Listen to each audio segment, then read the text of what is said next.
Hello po mga sisilabs! Ito po ang aking exercise ngayong araw. Ayan, bali ang pina-exercise po sa akin ngayon ay glutes. Ayan, at legs. Ayan siya mga kaibigan. Squat with 70 pounds ng weights.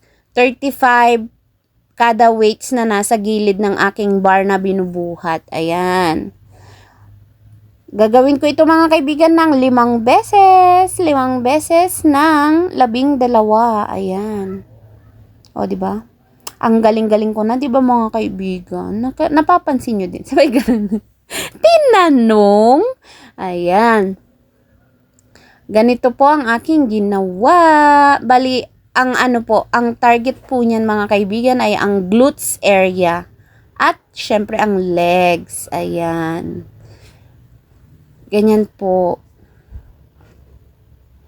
Napapahinto ako mga kaibigan. Syempre, kailangan ng pahinga dyan. Pero, inedit ko na para mabilis. Ayan. Ito na po yung pangalawa sa last na machine na ginawa ko. Or equipment na ginawa ko. Ayan. Ito naman ang pinakalas. Ang bike. Ayan, gagawin ko lang ito mga kaibigan ng 5 minutes. Ayan, ito po ang cool down.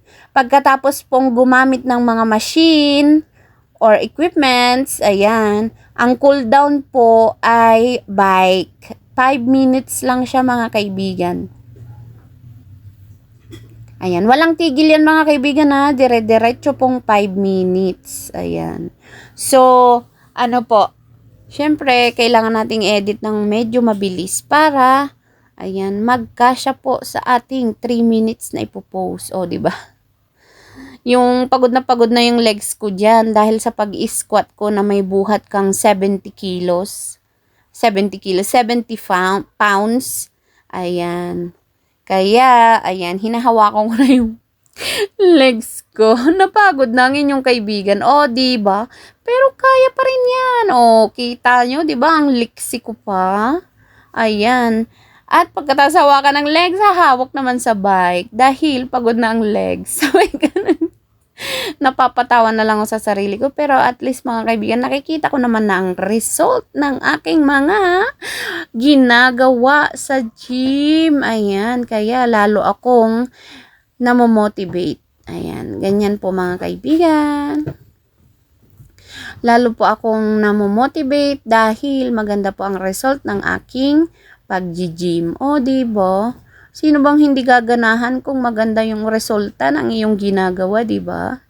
Ayan, kagaya po ng sinasabi ko araw-araw.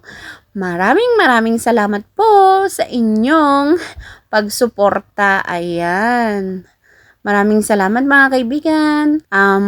Magandang tanghali ay hapon na pala. Magandang hapon po sa inyong lahat ng Lunes. Ayan. Mahal ko kayo.